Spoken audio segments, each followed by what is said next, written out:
नमस्कार, मैं स्वप्निल और आप मुद्दा देख रहे हैं। आज मैं कार्यालय नहीं जा पाया, लिहाजा घर से ही आपके सामने कुछ बातें रखना चाहता हूं। बातें क्या, कुछ और खुलासे हैं, कुछ सवाल हैं और साथ ही साथ ये जो स्टिंग चल रहा है ना, राम मंदिर चंदा चोरी मामले में, या फिर कि इंडियन एक्सप्रेस की कल की जो रिपोर्ट आई थी उसको लेकर के भी आपकी आंखों पर अब जो पर्दा डालने की कोशिश की जा रही है, या बड़ी मछलियों को बचाने की जिस तरीके से साजिश रची जा रही है, उस खेल को भी जरा आपके सामने खोलना है। दोस्तों, उस तरफ चलें उससे पहले मैं आपको दो तस्वीरें आपकी स्क्रीन पर दिखाना चाहता हूं। आपकी स्क्रीन पर पहली तस्वीर एक मंदिर की ही है। यह मंदिर इस देश में नहीं है, एक मुस्लिम देश में बना है और इस मंदिर को बनाने की लागत आई है 700 करोड़ रुपए। बहुत विशाल मंदिर है, बहुत बड़े क्षेत्र में बना है और बहुत भव्य मंदिर है। मतलब तुलना नहीं करनी चाहिए, लेकिन आप कह सकते हैं कि राम मंदिर जैसी ही भव्यता वो इस मंदिर की है। इस मंदिर का नाम है स्वामी नारायण मंदिर और ये स्थित है अबू धाबी में। प्रधानमंत्री नरेंद्र मोदी भी यहां गए थे, उनके सामने ही इस मंदिर का उद्घाटन हुआ और मोदी जी भी यहां दर्शन करके आए हैं। 700 करोड़ रुपए। आपकी स्क्रीन पर दूसरी तस्वीर राम मंदिर की है, आपने कई बार देखा होगा। इसको बनाने की लागत आई है 2100 करोड़ रुपए और आप सबको बहुत अच्छे से पता है कि शुरुआत में ही जमीन की खरीद फरोख्त में किस तरीके के आरोप राम मंदिर ट्रस्ट पे, राम जन्मभूमि तीर्थ क्षेत्र ट्रस्ट पे लगे थे। लेकिन अब उससे आगे बढ़िए, इसका पूरा का पूरा जो ब्यौरा है ये 2100 करोड़ का, ये मैं अभी आगे खोलूंगा आपके सामने।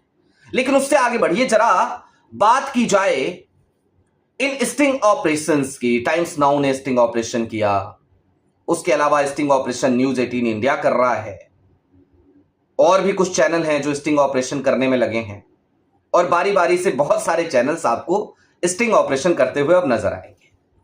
कल इंडियन एक्सप्रेस ने भी सूत्रों के हवाले से एक खबर चलाई। सौरभ द्विवेदी वो उस खबर को वीडियो फॉर्मेट में भी बताते हुए नजर आए। उनकी वीडियो बहुत तेजी से वायरल है, कांग्रेस ने भी कल उसको शेयर किया था।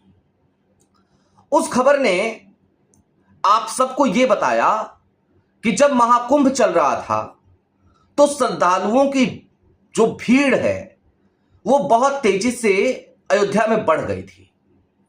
ऐसे में सैनिक सिक्योरिटी से अतिरिक्त स्टाफ की मांग की गई थी और जो अतिरिक्त स्टाफ की मांग की गई सैनिक सिक्योरिटी से, महाकुंभ के दौरान उनकी मिलीभगत भी रही, क्योंकि महाकुंभ के दौरान भी बहुत बड़े पैमाने पर चंदा चोरी हुई। यह खबर कल इंडियन एक्सप्रेस ने चलाई।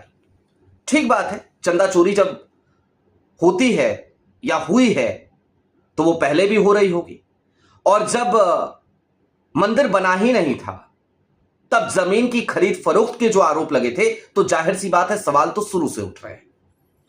लेकिन इंडियन एक्सप्रेस ने सिर्फ एक एजेंसी का नाम लिया, सैनिक सिक्योरिटी का, और फिर मुझे आपको याद दिलाना है, भारत समाचार ने एक खबर चलाई थी और सुप्रिया श्रीनेत ने जब राम मंदिर चंदा चोरी पर अपनी प्रेस कॉन्फ्रेंस करी तो उन्होंने उस खबर के हवाले से यह कहा था कि चंपत राय की सुरक्षा में 400 निजी गार्ड्स एक एजेंसी द्वारा तैनात कराए गए थे। उस एजेंसी का जिक्र ना तो भारत समाचार ने अपनी खबर में किया, ना ही किसी और ने। मुद्दा ने हालांकि आपको खुल करके उस एजेंसी के बारे में, उस एजेंसी के जो मालिकान है उनके बारे में आपको बताया था। अब महाकुंभ में भी उस एजेंसी का रोल मैं आपको बताना और दिखाना चाहता हूं। आपकी स्क्रीन पर एक खबर का एक हिस्सा है 2000 हाल फिलहाल का ही, मुझे एग्जैक्ट डेट नहीं याद है, महाकुंभ के बाद का ही है। दरअसल महाकुंभ के दौरान एसआईएस से भी, जो आरके सिन्हा की एजेंसी है, आरके सिन्हा की सिक्योरिटी एजेंसी है, आरके सिन्हा जो भारतीय जनता पार्टी के पूर्व राज्यसभा सांसद रहे हैं, बहुत पुराने नेता हैं, दशकों तक उन्होंने भाजपा और संघ के लिए काम किया है, आज भी कर रहे हैं। हिंदुस्तान समाचार में भी उन्होंने इन्वेस्टमेंट करी थी, उसको अभी टेक ओवर किया था, और उनकी एजेंसी है ये। संकट मोचक भी कहे जाते हैं आर के सिन्हा। कई बार जब कहीं ऑपरेशन लोटस चलाना होता है तो तभी जबान में लोग कहते हैं कि भाई सिन्हा जी ने वारे न्यारे किए। समझ रहे हैं मैं क्या कहना चाह रहा हूं? तो ऐसा लोग कहते हैं, मैं नहीं कह रहा, लोग कहते हैं ऐसा, और आप पता कर सकते हैं कहीं से भी। खैर, सिन्हा जी की एजेंसी का जिक्र वो दिन और आज का दिन अब तक नहीं हो रहा है। बार बार एक ही एजेंसी का जिक्र हो रहा है, वो एजेंसी है सैनिक सिक्योरिटी। मैं ये नहीं कह रहा उसका जिक्र नहीं होना चाहिए, होना चाहिए, लेकिन सैनिक सिक्योरिटी बहुत छोटी इकाई है, और सैनिक सिक्योरिटी के गौरव सिंह अपना पल्ला झाड़ते हुए नजर आ रहे हैं इस समय। अब पल्ला क्यों झाड़ रहे हैं ये गौरव सिंह जाने, उनका क्या रोल है ये भी गौरव सिंह जाने, लेकिन गौरव सिंह को ही क्यों चुना गया इसके पीछे एक वाजिब तर्क है। क्योंकि गौरव सिंह मोदी जी के करीबी विधायक त्रिभुवन राम, वाराणसी क्षेत्र के अजगरा विधानसभा से वे भारतीय जनता पार्टी के विधायक, पहले बसपा से रहे अब भाजपा से विधायक हैं, उनके प्रतिनिधि भी हैं, सिर्फ सैनिक सिक्योरिटी के डायरेक्टर नहीं है गौरव सिंह। तो जाहिर सी बात है, घर की बात घर में रहेगी, और घर का लड़का है तो बात मान जाएगा, लिहाजा घर के लड़के को काम दिया गया। हाउस कीपिंग के नाम पे स्टाफ लिए गए और उन स्टाफ को मनी मैनेजमेंट के काम में लगा दिया गया। यह कारनामा ट्रस्ट ने किया, और गौरव सिंह खुद कह रहे हैं कि ट्रस्ट के लोग ही कहते थे कि इनको भर्ती कर लो, जिनको वो कहते थे हम उनको भर्ती कर लिया करते थे। लेकिन एसआईएस महाकुंभ के दौरान एसआईएस के सिक्योरिटी पर्सनल्स पे भी गंभीर आरोप लगे, कदाचार के आरोप, भ्रष्टाचार के आरोप, अवैध वसूली के आरोप। उसके बाद भी वो दिन और आज का दिन अब तक एसआईएस सिक्योरिटी वहां पर तैनात है, एसआईएस से काम वापस नहीं लिया गया है। जबकि दूसरी तरफ मैं आपको याद दिलाना चाहता हूं एक बार फिर, 2022 में एसआईएस को ट्रस्ट ने काम सौंपा था। 2021 में उज्जैन महाकालेश्वर मंदिर प्रशासन ने एसआईएस सिक्योरिटी को बकायदा सो कॉज नोटिस भेज दिया था, और सो कॉज नोटिस अनियमितताओं की वजह से भेजा गया था। तो देश का इतना बड़ा मंदिर प्रशासन, उज्जैन महाकालेश्वर मंदिर प्रशासन, वो जिस एजेंसी को नोटिस भेजता है, उसी एजेंसी को काम कैसे दिया जाता है, क्यों दिया जाता है 2022 में? क्या यह सवाल नहीं पूछा जाना चाहिए? करोड़ों रुपए का कॉन्ट्रैक्ट आप उसे अवार्ड कर देते हैं, और ऐसा पहली बार नहीं है जब एसआईएस को इस तरीके का कोई काम मिला हो। कल्चरल मिनिस्ट्री ने दिल्ली के हेरिटेज जो प्लेसेस हैं उनकी सुरक्षा का अवार्ड 95 करोड़ का, उनकी सुरक्षा का जो कॉन्ट्रैक्ट था वो अवार्ड किया था, वो कॉन्ट्रैक्ट दिया था एसआईएस को। मामला जब दिल्ली हाईकोर्ट गया तो दिल्ली हाईकोर्ट ने अपना माथा पीट लिया और उस कॉन्ट्रैक्ट को रद्द कर दिया। तमाम नियमों को ताक पे रख के कल्चर मिनिस्ट्री ने यह काम किया था उस समय। और इसलिए मैं कह रहा हूं कि बड़ी मछलियों को बचाने के लिए अब बार बार ये सारा खेल रचा जा रहा है। आपको कई और स्टिंग देखने को मिलेंगे, हो सकता है आज तक का भी स्टिंग आए, हो सकता है न्यूज नेशन का स्टिंग आए, हो सकता है इंडियन एक्सप्रेस कोई और एक्सक्लूसिव स्टोरी चलाए, लेकिन जो बड़ी मछलियां हैं, चंपत राय जैसी, अनिल मिश्रा जैसी, या फिर कि जिस एजेंसी पे सवाल सबसे ज्यादा पूछा जाना चाहिए, जिसके सबसे ज्यादा सिक्योरिटी गार्ड्स वहां पर तैनात थे, एसआईएस सिक्योरिटी, उससे सवाल नहीं पूछा जा रहा। अब क्यों नहीं पूछा जा रहा है ये आप बेहतर समझते हैं। दूसरी तरफ आज एक और मजेदार काम हुआ जिसको देखकर माथा पीटने का मन कर रहा है। आलोक कुमार हैं, प्रेसिडेंट हैं विश्व हिंदू परिषद के, जो चंपत राय जी के लिए बड़ी ऊंची कुर्सी लगवा करके बैठे हैं दिल्ली में कि अयोध्या से चंपत जी आएंगे वहां पे बड़ा उन्होंने नाम रोशन किया है, तो उनको दिल्ली में हम एक ऊंचा सिंहासन दे देंगे, वो यहां वीएचपी के दफ्तर में बैठेंगे।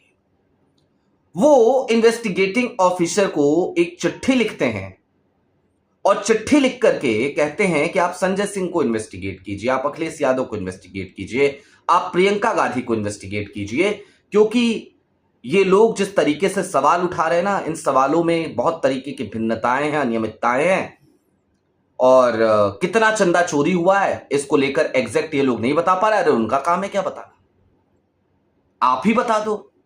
आप चंपत राय जी से पूछ लो, जो सोना चांदी ले लेते हैं, सोने के रामचरितमानस ले ली, 1000 चांदी के गुलाब के फूल ले लिए, या कमल के फूल थे शायद, या गुलाब के थे, वो ले लिए, रसीदें नहीं दी किसी को। मतलब चंदा हम ले जाएंगे, चंदा हम मिलकर खाएंगे, लेकिन आपके चंदे का कोई कागज नहीं बनाएंगे। तो उनसे पूछिए संजय सिंह क्या बता पाएंगे। संजय सिंह ने तो बताया था उस समय भी कि जमीन की खरीद फरोख्त हुई है। क्या किया आपने? ऐसे हो गए, ऐसे बैठ गए। तो दोस्तों, ये जो चंदा चोरी का मसला है ना, इसमें जितनी बड़ी मछलियां हैं, आप ये समझिए, एक लाइन की बात है, उनको बचाने की कवायद बहुत बुरी तरीके से और पूरी तरीके से वो शुरू की जा चुकी है। अब राहुल गांधी ने बहुत पहले कहा था कि भगवान राम न्याय करेंगे, तो हमें भी इंतजार है कि भगवान राम न्याय करें। भगवान राम, उन्होंने लिखा था ना कि भगवान राम सत्य हैं, राम स्वयं सत्य हैं, राम स्वयं धर्म है, राम के नाम पर घोटाला अधर्म है। तो भाई, राम के नाम पर घोटाला छोड़िए, राम के कोस में भी घोटाला हो गया है, और अब घोटालेबाजों को बचाने की कवायद चल रही है, छोटी मछलियों को पकड़ने की कवायद चल रही है। एक बात और, चलते चलते जब ये चंदा चोरी का मसला उठा और 8 लोगों की गिरफ्तारी हुई, तो जिन टिन्नू यादव की गिरफ्तारी हुई, जिनके घर से तकरीबन 1 लाख रुपए कैश बरामद हुए हैं अब तक, उनको इसका मास्टरमाइंड बताया गया। लेकिन अब क्या पता चल रहा है कि चंदा चोरी का मास्टरमाइंड टिन्नू यादव नहीं, अविनाश शुक्ला है। क्या स्थिति है ये? क्या करके मानेंगे? जरा सोचिए, उस समय टिन्नू यादव ने 95 बार अखिलेश यादव को फोन किया। इस तरीके की खबरें गोदी मीडिया ने आजकल चलाई हैं। मास्टरमाइंड पता चलता है अविनाश शुक्ला निकला।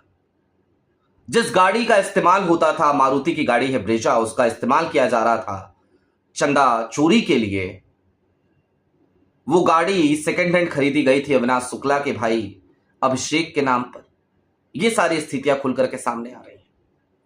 तो कुल मिलाकर ये रहस्य बहुत गहरा है, धीरे धीरे बहुत सी परतें खुलेंगी। जुड़े रहिए मुद्दा के साथ। मुद्दा इस स्टोरी को अब छोड़ने वाला नहीं। बहुत शुक्रिया।